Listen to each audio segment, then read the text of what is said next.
Case ಇಲ್ಲಿಗೆ ಬಂದಿದೆ. So for so good. Case ಹೋಗ್ತಾ ಇರುವ ರೀತಿ, ಇನ್ವೆಸ್ಟಿಗೇಷನ್ ನಡೀತಾ ಇರುವ ರೀತಿ ನೋಡ್ತಾ ಇದ್ದರೆ ಗಟ್ಟಿಗೊಳ್ತಾ ಇದೆ ಕ್ಷಣದಿಂದ ಕ್ಷಣಕ್ಕೆ. ಮಧ್ಯದಲ್ಲಿ ಯಾವನು ಏನೂ ಆಟ ಆಡಬಾರ್ದು. ನನ್ನ ಕಾಳಜಿ ಇರೋದಷ್ಟೇ. ಈ ಇತ್ತೀಚೆಗೆ ಇದನ್ನು ನೋಡಿದ್ವಿ ನಾವು.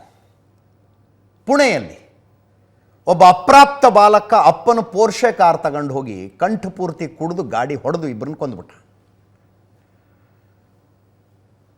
ವಾಟರ್ ಟೈಟ್ ಕೇಸ್ ಅದು.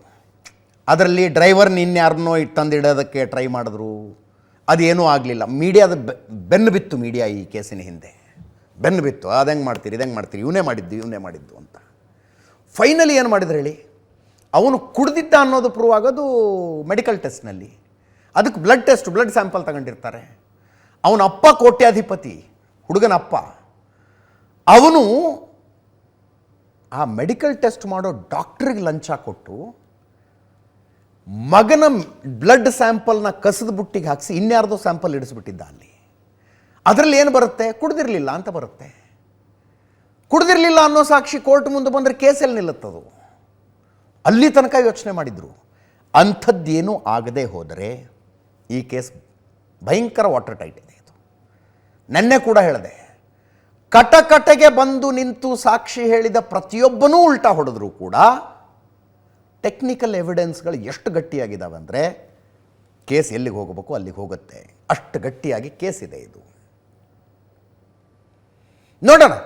ಸದ್ಯದ ಮಟ್ಟಿಗೆ ಮೇಲ್ನೋಟಕ್ಕೆ ನೋಡುವಂತೆ ಇನ್ವೆಸ್ಟಿಗೇಷನ್ ನೀಟಾಗಿ ಹೋಗ್ತಾ ಇದೆ. ಯಾರದ್ದು ಆಮಿಷ ಇಲ್ಲ ಅಂತ ಹೇಳೋದಿಲ್ಲ ನಾನು, ವರ್ಕ್ ಆದಂಗೆ ಕಾಣಿಸ್ತಿಲ್ಲ. ಒತ್ತಡ ಇಲ್ಲ ಅಂತ ಹೇಳೋದಿಲ್ಲ, ವರ್ಕ್ ಆದಂಗೆ ಕಾಣಿಸ್ತಿಲ್ಲ. ಅಷ್ಟರ ಮಟ್ಟಿಗೆ ಬೆಂಗಳೂರು ಪೊಲೀಸರು ಹ್ಯಾಟ್ಸ್ ಆಫ್, ಕಮಾಂಡಬಲ್ ಕೆಲಸ ಮಾಡ್ತಾ ಇದ್ದಾರೆ. ಈ ಕ್ಷಣದ ತನಕ ಕಮಾಂಡಬಲ್ ಕೆಲಸ ಅವ್ರು ಮಾಡಿರೋದು.